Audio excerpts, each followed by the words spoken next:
Solo Leveling season 3 episode 3 start होता है और हमें दिखता है कि जिन्हों काइजल पे सवार होकर जिन्हा के स्कूल की तरफ निकल चुका था काफी तेजी में। इधर जिन्हा पे एक मॉन्स्टर अटैक करने वाला था, लेकिन तभी उसके अंदर से जिन्हों का शैडो सोल्जर निकल के आ जाता है और एक जबरदस्त पंच मार के उस मॉन्स्टर को स्कूल से बाहर फेंक देता है। फिर जिन्हा के अंदर से 2 और शैडो सोल्जर निकल के आ जाते हैं उसको प्रोटेक्ट करने के लिए, और बाकी बचे मॉन्स्टर्स को भी काफी आसानी से मार देते हैं। वहाँ खड़े सभी स्टूडेंट शॉक हो गए थे, उन्हें लग रहा था कि मॉन्स्टर ही मॉन्स्टर से फाइट कर रहे हैं। जिन्हा भी शॉक थी, उसे लग रहा था कि जिन्वू वहाँ आ गया है। इसके बाद हमें दिखता है कि डंजन का गेट अब पूरी तरीके से खुल चुका था और हमें उस डंजन का बॉस दिखता है, जिसे कुछ मॉन्स्टर ये बता रहे होते हैं कि कुछ हाई ऑर्क मॉन्स्टर इंसानों की हेल्प कर रहे हैं। मतलब वो जिन्वू के शैडो सोल्जर के बारे में बात कर रहे थे। ये सुन के बॉस बोलता है, तुम लोग सिर्फ 3 हाई ऑर्क मॉन्स्टर्स को भी डिफीट नहीं कर पा रहे हो और खुद को हाई ऑर्क वॉरियर बोलते हो। फिर वो अपनी तलवार निकालता है और बोलता है, ले चलो मुझे उनके पास। फिर सीन शिफ्ट होता है और हमें वो ए रैंक डंजन दिखता है जहाँ जिन्वू ने बैरू को छोड़ के आया था पार्क की टीम को हेल्प करने के लिए। वहाँ बैरू और एंड सोल्जर मिलकर काफी बुरी तरीके से सारे मॉन्स्टर्स को मार रहे होते हैं, जिसे देख करके पार्क की टीम काफी ज्यादा डरी हुई थी।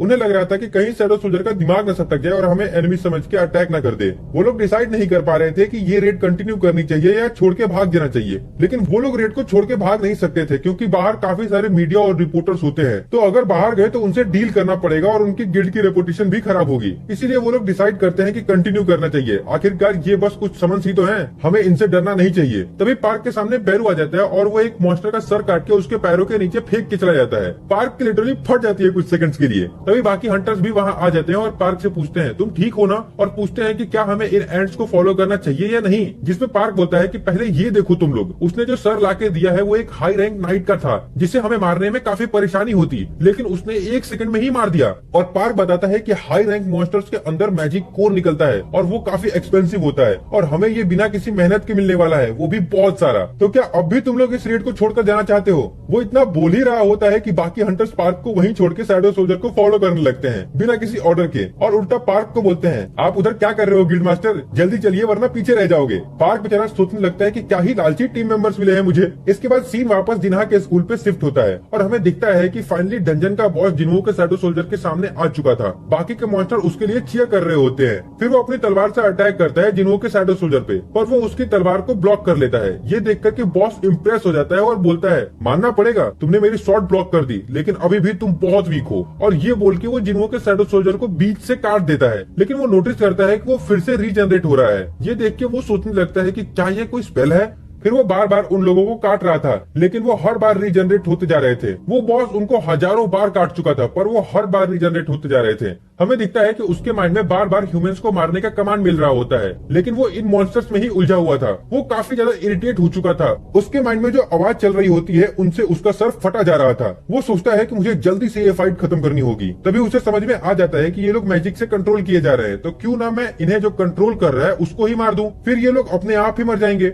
और वो जिन्हा की तरफ अटैक करने के लिए बढ़ता है, लेकिन जिन्वू के शैडो सोल्जर उसे घेर लेते हैं। तो वो बॉस अपने ऑर्क्स को ऑर्डर देता है कि उन शैडो सोल्जर पे कंटिन्यू अटैक करने के लिए, क्योंकि जब वो रीजनरेट होते हैं तब वो पावरलेस होते हैं। जिसके बाद सारे हाई ऑर्क्स मिलकर उन तीनों शैडो सोल्जर को घेर के अटैक करने लगते हैं, जिसकी वजह से वो लोग उनसे फाइट करने में बिजी हो जाते हैं। और वो बॉस मॉन्स्टर इसका फायदा उठा के जिन्हा पे अटैक कर देता है और उसका सर पकड़ के उसे उठा लेता है और बोलता है, तुम ही इन ऑर्क्स को कंट्रोल कर रही हो ना, मैं तुम्हारे अंदर मैजिक सेंस कर सकता हूँ। और जिन्हा को मारने ही वाला होता है तभी उसे एक स्ट्रॉन्ग ऑरा फील होता है जो उसकी तरफ काफी तेजी से आ रही होती है। वो इतना ज्यादा स्ट्रॉन्ग ऑरा था कि उस बॉस मॉन्स्टर तक के हाथ पैर कांपने लगते हैं और वो जिन्हा को छोड़ देता है। वो आसमान में देखता है कि उसकी तरफ कुछ आ रहा है, वो भी काफी गुस्से में। उसके बाद वहाँ एक जोरदार धमाका होता है जिसकी वजह से वहाँ चारों तरफ स्मोक फैल जाता है और तभी जिन्हा नोटिस करती है कि उसके सर पे किसी का हाथ है और वो सर उठा के ऊपर देखती है तो जिन्वू होता है जो उससे बोलता है, तुम अब सेफ हो। और इसके बाद स्मोक हटने पे वो बॉस मॉन्स्टर देखता है कि सामने कोई बहुत ही पावरफुल इंसान खड़ा है जो काफी ज्यादा गुस्से में है। वो बॉस जिन्वू को अपना नाम वगैरह बताने लगता है और बोलता है, मैं रेड ब्लेड क्लैन का लीडर हूँ। लेकिन जिन्वू पूरे गुस्से में होता है और उसकी तरफ उंगली करके बोलता है, तुम चुप रहो और शांति से वहीं खड़े रहो। मतलब भाई साहब, इतनी गंदी बेइज्जती।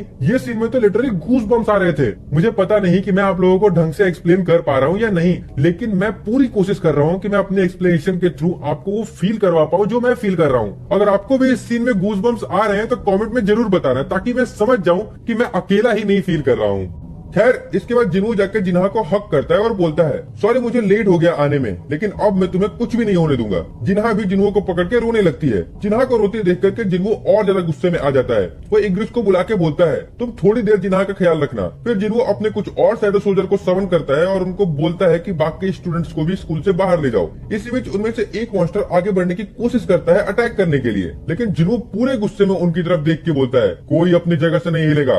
फिर एक एक करके सभी स्टूडेंट को स्कूल से इवैक्यूएट करने में शैडो सोल्जर मदद करने लगते हैं। इधर डंजन का बॉस जिन्हो से बोलता है, अच्छा तो वो इमॉर्टल और तुम्हारे सोल्जर थे, और वो पूछता है कि तुम आखिर कौन हो और तुम्हें हमारी लैंग्वेज कैसे आती है, लेकिन जिन्हो उसे कोई रिप्लाई नहीं देता, बस गुस्से में उनकी तरफ देख रहा होता है। ये देख के बॉस मॉन्स्टर समझ जाता है कि उसका कोई इंटेंशन नहीं है हमारे सवालों का जवाब देने में, इसीलिए वो अपनी आर्मी को जिन्हो पे अटैक करने के लिए बोल देता है। फिर सब मिलकर जिन्हो पे अटैक करने के लिए आगे बढ़ते हैं। उनमें से एक मॉन्स्टर को तो जल्दी मरने की चुल मची होती है। वो सबसे पहले जिन्हो पे अटैक करता है, लेकिन जिन्हो उसकी उंगलियों को घुमा के तोड़ देता है। फिर उसका हाथ पकड़ के और जोर से 360 घुमा के जमीन पे पटक देता है। फिर उसको घसीटते हुए आगे ले जाता है और अपने एक पैर से उसका सर को मसल देता है, चींटियों की तरह। मतलब भाई साहब इतनी बुरी तरह से कौन मारता है। जिन्हो का गुस्सा देखने लायक था। मुझे नहीं लगता कि मैंने इससे पहले जिन्हो को इतने गुस्से में देखा हो। अगर आपको कोई सीन याद हो जिसमें जिन्हो इससे भी ज्यादा गुस्से में हो तो कमेंट में जरूर बताना। खैर इसके बाद तो बाकी मॉन्स्टर्स की तो फट जाती है ये देख के,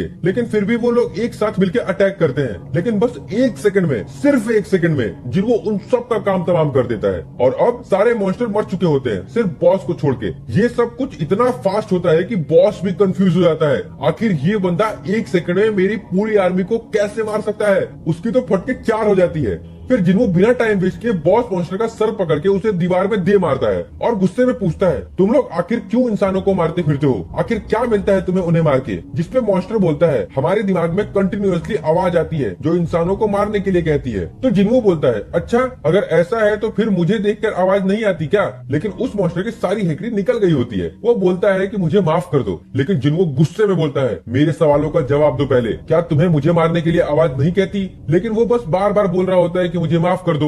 जिसपे जिन्हो अपने डैगर निकालता है और कहता है, मुझे लगा ही था कि तुम्हारा दिमाग भी मुझे ह्यूमन नहीं समझता, लेकिन अब ये मैटर नहीं करता, मैं तुम्हें माफ कर दूंगा। हालांकि ये समझने की भूल मत करना कि मेरे माफ करने के प्रोसेस में तुम्हें कोई दर्द नहीं होगा। इतना बोलकर जिन्हो उसे मार देता है। इसके बाद सीन शिफ्ट होता है उस ए रैंक गेट में, जहाँ नाइट गेट वाले बेरू की मदद से काफी तेजी से डंजन क्लियर करते हुए बॉस रूम तक पहुंच गए थे। वहाँ उनका सामना अनडेड आर्मी के बॉस से होता है और उसके साथ 10 डेथ नाइट भी होते हैं। उनका बॉस काफी ज्यादा स्ट्रॉन्ग होता है। पार्क फील कर पा रहा था कि वो क्लियरली एक एस रैंक हंटर के बराबर स्ट्रॉन्ग है, इसीलिए उस बॉस को डिफीट करना उनके लिए इम्पॉसिबल था। और इधर हमें दिखता है कि उनके बीच से काफी सारे जॉम्बी मॉन्स्टर भी आ रहे थे। मतलब अब वो बाहर भी नहीं जा सकते थे। उन जॉम्बी मॉन्स्टर को रोकने के लिए एक हंटर वहाँ अपना स्किल यूज करके एक दीवार खड़ी कर देता है, लेकिन वो कहता है, मैं इसे 5 मिनट से ज्यादा नहीं रोक पाऊंगा। सारे नाइट गेट वालों की हालात खराब हो चुकी थी, लेकिन तभी वहाँ आते हमारे बेरू भाई फुल स्वैग में। वो डंजन का बॉस बेरू को देखकर हैरान हो जाता है और कहता है, मोनार्च का पर्सनल शैडो आर्मी आखिर हम पे क्यों अटैक करना चाहता है। जिसपे बेरू बोलता है, हमारे किंग ने हमें चुना है। लेकिन वो मॉन्स्टर बोलता है, ऐसा नहीं हो सकता,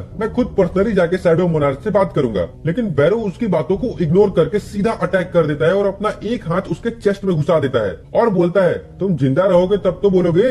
और इसके बाद उसका चेस्ट से एक क्रिस्टल निकाल के उसे डिस्ट्रॉय कर देता है, जिसकी वजह से वो बॉस तुरंत मर जाता है और उसके साथ जितने भी डेड नाइट्स और जॉम्बी मॉन्स्टर होते हैं वो भी मर जाते हैं।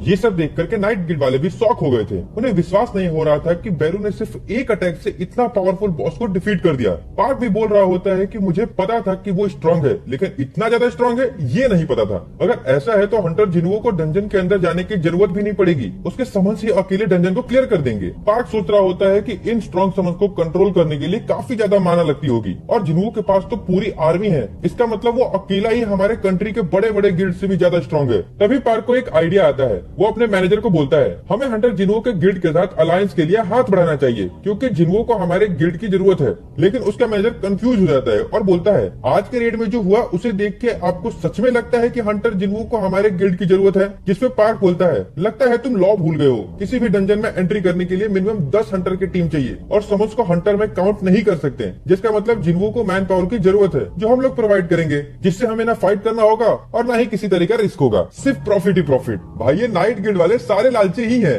खैर अब सीन शिफ्ट होता है और हमें स्कूल के बाहर का सीन दिखाया जाता है, जहां अब फाइट खत्म हो चुकी थी। स्कूल के बाहर बहुत सारे एम्बुलेंस होते हैं जो घायल स्टूडेंट को हॉस्पिटल ले जा रही होती है। काफी स्टूडेंट इस इंसिडेंट में तो मारे भी गए थे, तो उनके पेरेंट्स भी काफी ज्यादा रो रहे होते हैं। मतलब चारों तरफ मातम छाया हुआ था। फिर हमें चेयरमैन और जिन्हू दिखते हैं जो एक कार में होते हैं। चेयरमैन जिन्हू से बोल रहे होते हैं इस इंसिडेंट में काफी स्टूडेंट मर गए, लेकिन ये कैजुअलिटी और भी ज्यादा होती अगर तुम वहाँ नहीं पहुँचते। तुमने फिर से एक बहुत अच्छा काम किया। फिर वो अपना फोन जिन्हू को देता है और उसे एक डाटा दिखाता है कि कैसे लास्ट 6 मंथ में कुछ ज्यादा ही गेट्स खुलने लगे हैं। हालांकि सरप्राइजिंग बात यह है कि सिर्फ गेट्स के नंबर इंक्रीज नहीं हो रहे हैं, बल्कि अब पहले से ज्यादा लोगों की पावर अवेकन हो रही है और हंटर की संख्या भी बढ़ रही है। ऐसा लगता है कि जैसे कोई ये सब परफेक्टली बैलेंस कर रहा हो। फिर चेयरमैन जिन्हू को कुछ डॉक्यूमेंट दिखाते हैं और बोलते हैं जापान, यूएसए, चाइना, रसिया, फ्रांस, जर्मनी और भी बड़े बड़े नेशन तुम्हें अपने देश में बुलाना चाहते हैं, और मुझे पता है कि कुछ लोग तुमसे ऑलरेडी कांटेक्ट भी कर चुके होंगे अब तक। अब इनमें से हंटर एसोसिएशन वालों के पास तो राइट नहीं है उन्हें रोकने का, लेकिन क्या तुम प्लीज मुझे इतना बता सकते हो कि तुम साउथ कोरिया को छोड़ के तो नहीं जाओगे, क्योंकि तुम जैसे टैलेंटेड हंटर को साउथ कोरिया लूज नहीं कर सकता। हमारे पास वैसे ही हंटर्स की कमी है और अब तो गेट्स भी पहले से ज्यादा खुलने लगे हैं। जिस पे जिन्हो बोलता है ठीक है, लेकिन मेरी एक कंडीशन है, क्या आप मुझे हाई रैंक डंजन गेट्स में अकेले जाने की परमिशन दोगे? जिसपे चेयरमैन शॉक हो जाता है और बोलता है तुम चाहते हो कि किसी भी डंजन में एंट्री करने के लिए मिनिमम बंदों की रिक्वायरमेंट हटा दो सिर्फ तुम्हारे लिए? जिन्हो बोलता है हाँ, क्या ये पॉसिबल हो सकता है? जिसपे चेयरमैन बोलता है ये इम्पॉसिबल भी नहीं है, मुझे बस थोड़ा टाइम दो तुम। उसके बाद जिन्हो कार से निकल के चला जाता है। इधर हमें जिन्हो दिखाई देता है जो ए रैंक हंटर से कॉल पे बात कर रहा होता है और उसे आज इन गिल्ड में ज्वाइन करने के लिए बोल रहा था। वो हंटर एक्चुअली जिन्हो की कजन होती है और वो एक सेलिब्रिटी थी और बहुत पॉपुलर थी, इसीलिए उसे डंजन रेड्स में कोई इंटरेस्ट नहीं था। फिर भी जिन्हो बोलता है एक बार तुम हमारे ऑफिस में आके हमारे गिल्ड मास्टर से बात कर लो बस। इसके बाद वो ऑफिस में आ जाती है और जिन्हो उसे जिन्हो से मिलवाता है। इसके बाद वो शॉक हो जाती है और बोलने लगती है कि तुमने पहले क्यों नहीं बताया कि ये हंटर सिंह जिन्हो का गिल्ड है? मुझे विश्वास नहीं हो रहा है कि मेरे सामने हंटर जिन्हो है। जिसपे जिन्हो बोलता है कि इसमें इतना सरप्राइज होने वाली क्या बात है,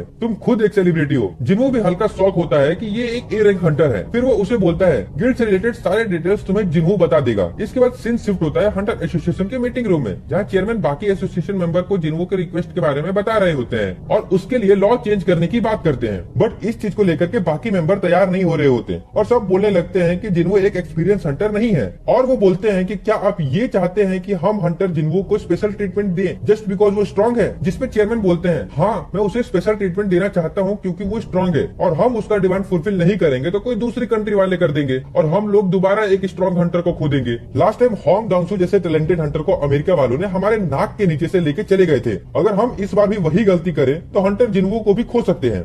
इसके बाद अब सीन शिफ्ट होता है और हमें जिन्हो और जिन्हो दिखाई देते हैं जो कि एक गेट के अंदर जाने की तैयारी कर रहे होते हैं। उनके साथ कोई और नहीं होता, बस कुछ शैडो सोल्जर होते हैं। इसका मतलब था कि जिन्हो को अब अकेले रेड में जाने की परमिशन मिल गई थी। वहाँ पे चेयरमैन का मैनेजर जिनचुल भी होता है जो कि उन सब शैडो सोल्जर का माना नाप रहा होता है और उसे पता चलता है कि उसके सारे शैडो सोल्जर बी रैंक या उससे ऊपर हैं, जो कि किसी भी रेड में एंट्री करने की रिक्वायरमेंट को इजिली फुलफिल कर रहे थे। फिर हमें पता चलता है कि रेड में जिनचुल भी उनके साथ जाने वाला था क्योंकि ये चेयरमैन का ऑर्डर था। वो ये कंफर्म करना चाहता था कि जिन्हो का रेड सच में सेफ होता है और क्या उसे किसी हंटर की सच में जरूरत नहीं है, मतलब क्या वो अकेले ही काफी है या नहीं? जिन्हो बोलता है ठीक है, मुझे कोई दिक्कत नहीं है। फिर हमें कुछ टाइम बाद डंजन के अंदर का सीन दिखाया जाता है जहाँ जिनचुल अंदर की फाइट देख करके हक्का बक्का रह जाता है। उसका दिमाग प्रोसेस नहीं कर पा रहा था कि ये सब चीजें पॉसिबल कैसे हैं, आखिर कोई इतना स्ट्रॉन्ग कैसे हो सकता है। और ये सब वो जिन्हो के शैडो सोल्जर को फाइट करते हुए देख रहा होता है। जिन्हो ने तो अब तक कुछ भी नहीं किया था, उसके शैडो सोल्जर ही सारे मॉन्स्टर को मार रहे थे। जिन्हो को तो एक उंगली उठाने तक की जरूरत नहीं पड़ी थी। इसके बाद हमें दिखता है कि कुछ एंट सोल्जर मरे हुए मॉन्स्टर्स को खा रहे होते हैं। जिन्हो उन्हें किक मारता है और बोलता है ये क्या कर रहे हो, तुम्हें पता भी है कि इसके अंदर के मैजिक क्रिस्टल कितना कीमती होते हैं? फिर हमें दिखता है कि जिन्हो के कुछ शैडो सोल्जर माइनिंग का काम भी कर रहे होते हैं लगे हाथ। जिनचुल तो ये सब देख करके काफी ज्यादा शॉक हो जाता है क्योंकि उसने ऐसा कुछ पहली बार देखा था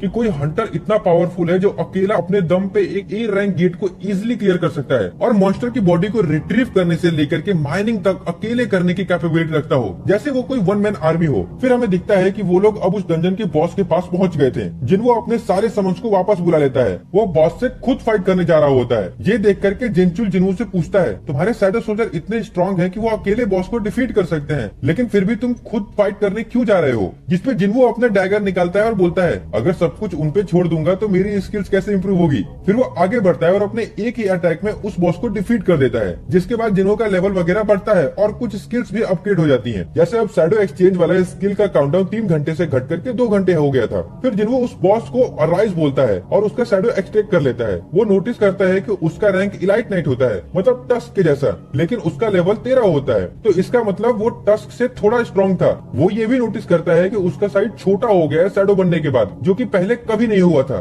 फिर वो उसका नाम जीमा रखता है और फिर उस डंजन से निकलने की तैयारी करने लगता है। इसके बाद हमें दिखता है कि गेट के बाहर बहुत सारे मीडिया वाले होते हैं। वो लोग देखते हैं कि गेट से कोई मॉन्स्टर बाहर आ रहा है। हमें दिखता है कि वो और कोई नहीं टस्क होता है, जो कि उस डंजन के बॉस मॉन्स्टर की डेड बॉडी लेकर के आ रहा होता है। लेकिन जैसे ही वो बाहर आता है, मीडिया वाले फोटो लेना शुरू कर देते हैं और टस्क भी स्माइल करके पोज वगैरह देने लगता है। इसके बाद हमें दिखता है कि जिंचुल ये सारी रिपोर्ट जाके चेयरमैन को दे रहा होता है। उसकी हालत पूरी खराब हो चुकी थी, मतलब उसने एक दिन में इतना सब कुछ देख लिया था जो आज तक उसने अपनी पूरी जिंदगी में नहीं देखा था। चेयरमैन भी शॉक हो जाते हैं ये सुन के और बोलते हैं, मैं समझ सकता हूँ तुम्हारा लेवल का कोई हंटर भी ये सब देख के सरप्राइज ही होता। जिसमें जिंचुल बोलता है, सर मैंने जो अभी अभी देखा है वो रेड नहीं था, बल्कि वो एक वन साइडेड स्लॉटर था। किसी भी मॉन्स्टर को अटैक छोड़ो, एक उंगली उठाने का भी मौका नहीं दिया जा रहा था। इतना स्ट्रॉन्ग है जिन्हो और उसकी आर्मी। चेयरमैन बोलता है, ठीक है कोई बात नहीं, तुम रेस्ट करो जाके पहले। फिर हमें दिखता है कि चेयरमैन भी स्माइल कर रहे होते हैं जिन्हो के बारे में सोच के कि हमारा डिसीजन गलत नहीं था। जिन्हो खुद में ही एक गिल्ड है और वो सोच रहे होते हैं कि अब बहुत जल्दी वो कोरिया नहीं, वर्ल्ड का नंबर 1 हंटर बन सकता है। तभी सीन शिफ्ट होता है जापान के टोक्यो में, जहाँ सभी लोग आसमान की तरफ देख रहे होते हैं और हमें दिखता है कि आसमान में एक बहुत ही ज्यादा बड़ा गेट ओपन हुआ है अभी अभी, जो कि पूरे टोक्यो को घेर रखा है। आज तक इतना बड़ा गेट किसी ने नहीं देखा था। सब लोग बातें कर रहे होते हैं कि क्या ये सच में कोई गेट है या दुनिया का अंत। और इसी के साथ यह एपिसोड यहीं पे खत्म हो जाता है। वैसे